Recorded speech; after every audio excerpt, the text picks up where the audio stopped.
തിരുവനന്തപുരത്തെ വട്ടിയൂർക്കാവ് മണ്ഡലം എന്ന് പറയുന്നത് കെ മുരളീധരൻ്റെ ഒരു സ്വപ്ന സീറ്റാണ്. അവിടെ നിന്നാണ് കെ മുരളീധരൻ ജയിക്കുന്നുള്ളത്. ഇത്തവണ അവിടെ മത്സരിക്കുമെന്നാണ് പ്രതീക്ഷിച്ചത്. പക്ഷേ ഇപ്പോൾ ശ്രീലേഖയാണ് വട്ടിയൂർക്കാവിൽ മത്സരിക്കുന്നതെന്ന് പറഞ്ഞപ്പോൾ കെ മുരളീധരൻ പതുക്കെ പിന്നോട്ട് വാങ്ങുകയാണ്. അപ്പോൾ കെ മുരളീധരൻ നല്ലൊരു നേതാവാണ്, വേണമെങ്കിൽ മുഖ്യമന്ത്രി സ്ഥാനാർത്ഥിയായിട്ടൊക്കെ ഉയർത്തിക്കാട്ടാം. പക്ഷേ മറ്റ് നേതാക്കളൊന്നും സമ്മതിക്കുകയില്ല. ഇവിടെ മുരളീധരൻ വട്ടിയൂർക്കാവിൽ തന്നെ മത്സരിക്കുമോ? പക്ഷേ മുരളീധരൻ പറഞ്ഞു എനിക്കത് വേണ്ട, ഞാൻ കുറച്ചുകൂടെ സേഫായിട്ടുള്ള മറ്റൊരു സ്ഥലത്തേക്ക് പോകാം എന്നുള്ള രീതിയിൽ ചില നീക്കങ്ങൾ നടത്തുന്നുണ്ട്. കോൺഗ്രസ് ആയതുകൊണ്ട് എന്ത് സംഭവിക്കുമെന്ന് പറയാനും പറ്റില്ല. എന്തായിരിക്കും ഈ ശ്രീലേഖയുടെ രംഗപ്രവേശം മുരളിക്ക് കൊടുക്കുന്ന ഉത്തരം? ഇന്ന് ഈ ശ്രീലേഖ ഇപ്പം കേരള രാഷ്ട്രീയത്തിൽ ഒരു താരമായിട്ട് മാറിയിരിക്കുകയാണ്. ഇപ്പൊ ഈ തിരുവനന്തപുരം ആണ് രണ്ടാമത് മറ്റ് 3 പാർട്ടികൾക്കും തലവേദന സൃഷ്ടിക്കുന്നത്. അതായത് ത്രികോണ മത്സരം ഒരു സംസ്ഥാനത്തുണ്ടായാൽ എന്തായിരിക്കും ഫലം എന്നുള്ളത് തിരുവനന്തപുരത്തും തുടങ്ങുക. കാരണം തിരുവനന്തപുരത്ത് ത്രികോണ മത്സരമാണ്. മനസ്സിലാവുന്നുണ്ടോ? കാരണം നമ്മൾ പല ചർച്ചയിലും പറയാറുണ്ടല്ലോ, ഒരു 18-ൽ നിന്ന് 30-ലേക്കായാൽ പിന്നെ കേരളത്തിൽ മത്സരം ഈ ത്രികോണ മത്സരമാകുന്നു. പക്ഷെ തിരുവനന്തപുരത്തായി. തിരുവനന്തപുരത്ത് ഇപ്പം BJP-യോടല്ലാതെ ആർക്കും BJP-യോട് കൂടി മത്സരിക്കേണ്ടി വരും. അതായത് കോൺഗ്രസും CPM-ഉം BJP-യോടെ മത്സരിക്കും. BJP തീരുമാനിക്കും, അല്ലെങ്കിൽ BJP ജയിക്കും. ആര് ജയിക്കുമെന്ന് ജനം തീരുമാനിക്കും. BJP തീരുമാനിക്കുന്നില്ല, ജനം തീരുമാനിക്കും. BJP-ക്കും ജയിക്കാം. അതായത് തിരുവനന്തപുരത്ത് ഉള്ള നിയമസഭാ മണ്ഡലത്തിൽ ഏതാണ്ട് 5ഓ 6ഓ നിയമസഭാ മണ്ഡലങ്ങളിൽ BJP 1-ാം സ്ഥാനത്ത് തന്നെ.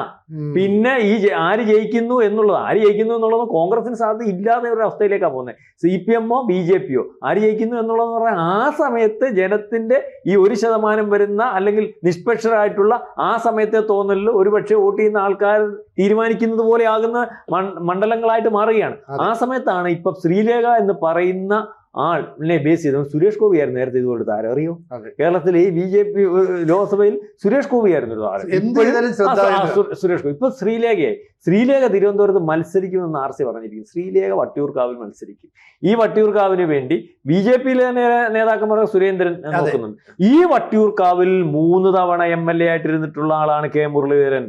ഈ വട്ടിയൂർക്കാവിൽ ഏറ്റവും ചെന്ന് നിന്നാൽ ജയിക്കുന്ന ആളായിരുന്നു കെ മുരളീധരൻ. അവിടെ നിന്നാണ് പുള്ളി BJP-യുടെ ചിലടത്തോട്ട് പോയതും അല്ലെങ്കിൽ ചില അക്കൗണ്ട് പൂട്ടിക്കാൻ പോയതും പുള്ളിയുടെ അക്കൗണ്ട് പൂട്ടിക്കിടപ്പോയതും. ഇപ്പം അദ്ദേഹം വീണ്ടും മത്സരിക്കണമെന്ന് താല്പര്യമായിട്ട് നിൽക്കും. ഞാൻ മത്സരിക്കുന്നില്ല, എനിക്ക് വേണ്ട, ഞാൻ മത്സരിക്കുന്നില്ല എന്നൊക്കെ പറയുന്നെങ്കിലും പുള്ളിയുടെ താല്പര്യം മത്സരിക്കണമെന്ന്, തിരുവനന്തപുരത്ത് വന്ന് മത്സരിക്കണമെന്നുണ്ട്. പക്ഷേ ഇപ്പോൾ വട്ടിയൂർക്കാവ് ഭയം എന്ന് പറയുന്നത്, നമ്മൾ വട്ടിയൂർവിലെ പേടി എന്ന് പറയുന്നത്, ചില സാധനം പേടി എന്ന് പറയത്തില്ല, വട്ടിയൂർക്കാവ് ഒരു പേടിയാണ്. പുള്ളിക്ക് സെൻട്രൽ മത്സരിച്ചാൽ കൊള്ളാം. അപ്പം പാർട്ടി തീരുമാനിക്കുന്ന നേരത്തെ MLA ആയിട്ട് ഇരുന്നിട്ടുള്ള ആളാണല്ലോ, ജനത്തിനിടയ്ക്ക് ഈ പരിചയപ്പെടുത്തേണ്ടാത്ത ആളാണല്ലോ, ഏറ്റവും അടുപ്പം പ്രദേശം മൊത്തം അറിയാവുന്ന ആളാണല്ലോ, തിരുവനന്തപുരത്ത് ഏറ്റവും പരിചയമുള്ള നിയമസഭാ മണ്ഡലമാണല്ലോ. അതുകൊണ്ട് കെ മുരളീധരൻ വട്ടിയൂർക്കാവിൽ മത്സരിക്കാൻ പറഞ്ഞാൽ മുരളീധരൻ്റെ ഒരു ഇമേജ് വെച്ചിട്ട് എനിക്ക് പറ്റത്തില്ലെന്ന് പറയാൻ പറ്റത്തില്ലല്ലോ. അല്ലെങ്കിൽ ഇങ്ങും മത്സരിക്കാത്ത ഒരവസ്ഥയിലേക്ക് വരും. മുരളീധരൻ വട്ടിയൂർക്കാവിൽ മത്സരിക്കുന്നില്ല എന്ന് പറയുമ്പോൾ തന്നെ അവിടെ എന്താണ് കോൺഗ്രസിന് സംഭവിക്കുന്നത്, അല്ലെങ്കിൽ കോൺഗ്രസിന് ജയിക്കാൻ പറ്റാത്ത മണ്ഡലമാണോ എന്നുള്ള തോന്നൽ വളരെ പെട്ടെന്ന് മാധ്യമങ്ങളിൽ കൂടിയും അല്ലെങ്കിൽ ജനങ്ങൾക്കിടയിൽ കൂടിയും പബ്ലിസിറ്റി വരും. അപ്പോൾ വട്ടിയൂർക്കാവിൽ വീണ്ടും 3-ാം സ്ഥാനത്തേക്ക് ആവാനാണോ മുരളീധരൻ മത്സരിക്കുന്നത് എന്നുള്ള രീതിയിലേക്ക് നമുക്ക് തോന്നിക്കേണ്ടി വരും. കാരണം അവിടെ പ്രശാന്ത് മോശം സ്ഥാനാർത്ഥിയല്ല. പ്രശാന്തിന് പോലും ആദ്യമേ ചെക്ക് വെച്ചുകൊണ്ടാണ് ശ്രീലേഖ ഇറങ്ങിയിരിക്കുന്നത്. ശ്രീലേഖയെ അവിടെ ഇറക്കുന്നതിനകത്ത് ജയിക്കാൻ സാധ്യതയുള്ള നിയമം പോലെയുള്ള, ഞാൻ ഈ പറഞ്ഞതുപോലെ ഏറ്റവും സാധ്യതയുള്ള മണ്ഡലങ്ങൾ, അല്ലെങ്കിൽ ഇപ്പോൾ ഈ പറയുന്ന തദ്ദേശ സ്ഥാപനങ്ങളുടെ തെരഞ്ഞെടുപ്പിൽ BJP 1-ാം സ്ഥാനത്ത് നിൽക്കുന്ന മണ്ഡലങ്ങൾ ആദ്യം പരിശോധിക്കുമ്പോൾ നിയമവും വട്ടിയൂർക്കാവും ഒക്കെ വരുന്നത് ഏറ്റവും കൂടുതൽ അവരുടെ കൗൺസിലർമാരാ മൊത്തം. ഇപ്പൊ 50 എണ്ണത്തിനകത്ത് വന്നിരിക്കുന്നത്. അപ്പോൾ ശരിക്കും ഇപ്പോഴത്തെ അവസ്ഥ നോക്കിയാൽ അവിടെ ജയിച്ചിരിക്കുന്നത് ഇതാണ്. അപ്പം അവിടെ ശ്രീലേഖ മത്സരിക്കുമ്പോൾ ശ്രീലേഖ പ്രശാന്തും ഈ പറയുന്നത് പോലെ കെ മുരളീധരനും കൂടെ ആകുമ്പോൾ നമ്മൾ നോക്കുമ്പോൾ ആരും മോശമല്ല. നേരത്തെ ഏറ്റവും നല്ല ജനപ്രതിനിധിയായിട്ടിരുന്ന കെ മുരളീധരൻ അയാൾ കൊണ്ട് കളഞ്ഞ.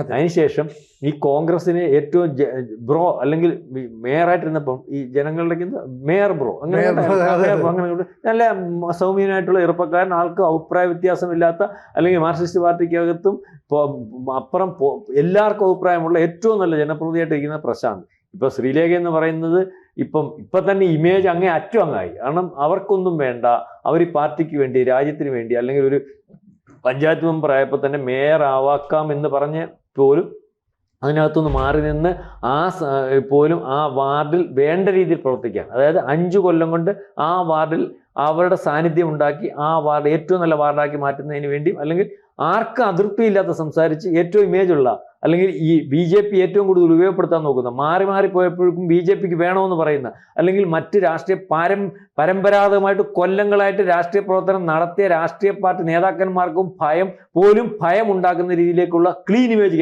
കാൻഡിഡേറ്റ് ഇവർ മൂന്നിലും മത്സരിക്കാൻ പോകുന്നു. എൻ്റെ ഒരു അഭിപ്രായം അനുസരിച്ച് ഇവിടെ മത്സരിച്ചാൽ ആര് ജയിക്കും എന്നുള്ളതിനെ പറ്റി ഈ പറയുന്നത് പോലെ മത്സരം കഴിഞ്ഞാൽ പറയാൻ പറ്റത്തില്ല. കാരണം നമുക്ക് മനസ്സിൽ ഒരു, അല്ലെങ്കിൽ നമ്മുടെ തോന്നലുണ്ടെങ്കിൽ അത് പറയുന്നത് ശരിയല്ല. പക്ഷെ പ്രശാന്തിന്റെ ഒരു ക്ലീൻ ഇമേജ് ഉണ്ടെങ്കിൽ ശ്രീലേഖ പൊളിച്ചില്ലേ? പിന്നെ ക്ലീൻ ഇമേജ് എന്നല്ല, ശ്രീലേഖ ഇവിടെ അവിടുത്തെ താരമായിട്ട് നിൽക്കുകയാണ്. കാരണം പ്രശാന്തിന്റെ ഈ ക്ലീൻ ഇമേജ് എന്ന് പറയുന്നത് സിനുജി പറഞ്ഞ ശരിയാ. എന്ത് ക്ലീൻ ഇമേജ്? പ്രശാന്ത് അഴിമതി കാണിക്കുന്നില്ല എന്ന് പറയുമ്പോൾ പ്രശാന്ത് കാണിച്ച ഏറ്റവും വലിയ അഴിമതിയല്ലേ ഓഫീസിന്റെ കാര്യത്തിൽ എന്ന് പറഞ്ഞുകൊണ്ട് പൊളിച്ച് കൈ കൊടുത്തില്ലേ? എന്നിട്ട് അവിടെ അവര് വീണ്ടും ഈ പറയുന്നത് പോലെ മാറിത്തരത്തില്ലെങ്കിൽ വേണ്ട, ഞാൻ ഉള്ളിടത്തിരുന്ന് എന്റെ ജനത്തെ സേവിച്ചോളാം. വീണ്ടും എനിക്കൊരു ബോർഡ് വെക്കാൻ പോലും സ്ഥലമില്ല, അതുകൊണ്ട് ഞാൻ ഇതിന്റെ പ്രശാന്തിന്റെ ബോർഡിന്റെ മണ്ടയ്ക്ക് വെക്കുന്നു. ആ രീതിയിലേക്കായില്ലേ? അപ്പം അവിടെ വീണ്ടും ഒരു കുഴപ്പമെന്ന് പറഞ്ഞാൽ, നമ്മൾ ഈ പറയുന്നത് എല്ലായിടത്തും അക്കൗണ്ട് പൂട്ടിക്കാൻ, എല്ലായിടത്തും ഈ പറയുന്നത് പോലെ കാര്യം പറയാൻ, ഈ നേർച്ചക്കോഴിയാവാൻ 3ാം സ്ഥാനത്തേക്ക് വേണ്ടിയായിരിക്കും കെ മുരളീധരൻ മത്സരിക്കുന്നതെന്ന് പറയേണ്ടത്. കെ മുരളീധരൻ ആര് ജയിക്കും ആര് തോക്കും എന്നുള്ളത് അവസാനം പറയാമെങ്കിലും കെ മുരളീധരൻ ഈ പ്രാവശ്യവും വട്ടിയൂർക്കാവിൽ മത്സരിച്ചാൽ 3ാം സ്ഥാനത്തേക്ക് പോകുമെന്നുള്ള കാര്യത്തിൽ യാതൊരു തർക്കവും ഉണ്ടെന്ന് എനിക്ക് തോന്നുന്നില്ല. ഇപ്പൊ ഈ മുഖ്യമന്ത്രി സ്ഥാനത്തേക്ക് കോൺഗ്രസ് നേതാക്കളെല്ലാം തമ്മിൽ ഇടിച്ചോണ്ടിരിക്കുക. അപ്പൊ നമുക്കറിയാം, പ്രതിപക്ഷ നേതാവായിട്ടുള്ള VD സതീശൻ സ്വാഭാവികമായിട്ട് ഒരു ക്ലെയിം ഉന്നയിക്കാം. രമേശ് ചെന്നിത്തലയുണ്ട്, ഇനി മേളിൽ നിന്ന് കെട്ടിയിറങ്ങാൻ KC വേണുഗോപാൽ നിൽക്കുന്നുണ്ട്, ഇനി ചിലപ്പോൾ VM സുധീരനെ കൊണ്ടുവന്ന് മത്സരിപ്പിക്കാനുള്ള സാധ്യതയുണ്ട്, മുല്ലപ്പള്ളി ഇറക്കാൻ സാധ്യതയുണ്ട്. അങ്ങനെയൊക്കെ ആണെങ്കിൽ ഈ V മുരളീധരന്റെ സാധ്യതയോടെയും V മുരളീധരനും ആഗ്രഹം ഉണ്ടാകും, കെ മുരളീധരനും ആഗ്രഹം ഉണ്ടാവില്ല അച്ഛനെ പോലെ ഒരു മുഖ്യമന്ത്രി ആക്കണമെന്നും. മാത്രമല്ല കെ മുരളീധരന്റെ പ്രസംഗം കേൾക്കാനായിട്ട് ആളുകൾ കൂടുന്നിട്ട്, കാരണം ആ രീതിയിൽ വളരെ സരസമായിട്ട് സംസാരിച്ച ആളുകളെ കയ്യിലെടുക്കാനുള്ള കഴിവുണ്ട്. അതുകൊണ്ട് ഒരുപക്ഷെ കെ മുരളീധരനെ കോൺഗ്രസിനുള്ളിലെ നേതാക്കൾ തന്നെ തോൽപ്പിച്ചു കൂടാഴിയില്ലല്ലോ. അപ്പോൾ ഈ വട്ടിയൂർക്കാവ് എനിക്ക് വേണ്ട എന്ന് പറഞ്ഞാൽ കെ മുരളീധരൻ മറ്റൊരു മണ്ഡലം ഏതെങ്കിലും ലക്ഷ്യമിടുന്നുണ്ടാവില്ലേ? കൃത്യമായിട്ട് നായർ വോട്ടുകളുള്ള ഏതെങ്കിലും ഒരു മണ്ഡലം ലക്ഷ്യമാക്കി നീങ്ങുക. കാരണം ശ്രീലേഖയുടെ മുമ്പ് പിടിച്ചു കഴിഞ്ഞാൽ പറ്റില്ല.